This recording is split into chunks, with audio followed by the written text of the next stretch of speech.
Hey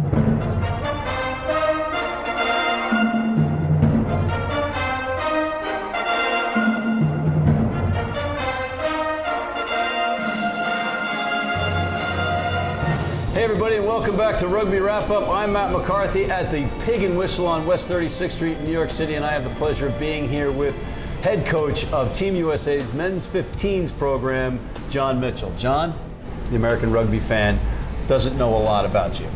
They see a guy that's on the sidelines that looks like they don't want to get angry, right? So, quick bio, and correct me if I'm wrong. You are one of 4 Kiwis to ever play, captain, and coach the All Blacks? Yeah, it's the late Fred Allen did the same, Brian Lahore, Alex Wiley, and then myself, I think. Yeah. Wow. Yeah. Is there a secret handshake? No, I mean, no, those guys are legends. That is no small achievement. Whether they're legends and you're saying you're not, that automatically puts you kind of in legendary status. Yeah, I guess it's kind of, in many ways, we've all gone about our to achieving that in different ways. They spent longer time as players. I didn't spend as long as a player, but you know, for me to even get 6 All Black caps in my time, which is something I didn't even ever expect. So to even get there was, for me, at 29 years of age, was a major milestone. Then to go on to have the privilege of actually coaching the All Blacks. And then I guess the bit I missed was the time, you know, we were in Britain and Laurie Mains came to me and said, we'd like you to captain the All Blacks. So I sat in my room in Scotland, I think it was in Edinburgh, going, wow, yeah, like this is a dream come true. It's awesome. Yeah, that is awesome. Okay, so what was the more difficult thing to do? Was it going back to New Zealand as a member of the England coaching staff, or being the first New Zealand coach to coach an Australian Super Rugby team? It was actually harder in '98 to experience sitting in the stands with England, listening to the national anthem. So I think that emotionally was the hardest thing for me, because at that time I was still,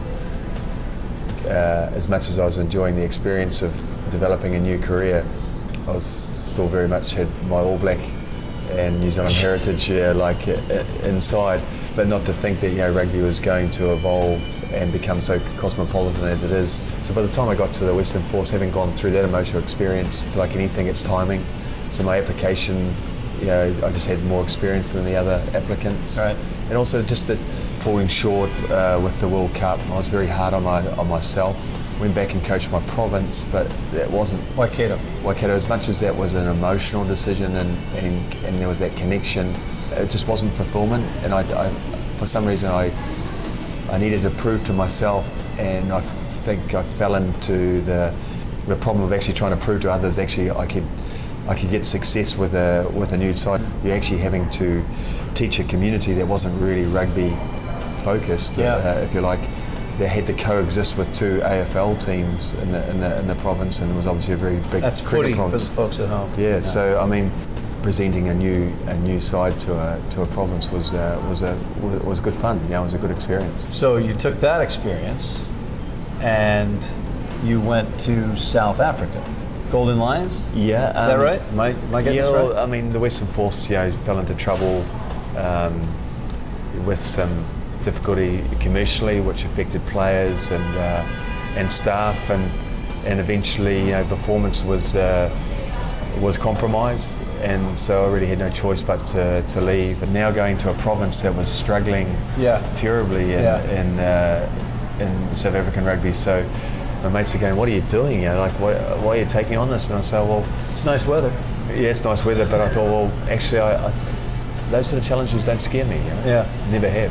We'll give it a crack, and you know, within 2 campaigns, we started knocking on the door, and eventually had success in the Currie Cup final. Was there a lot of heckling coming your way when you went back with England? I think that the first time in '98 it was.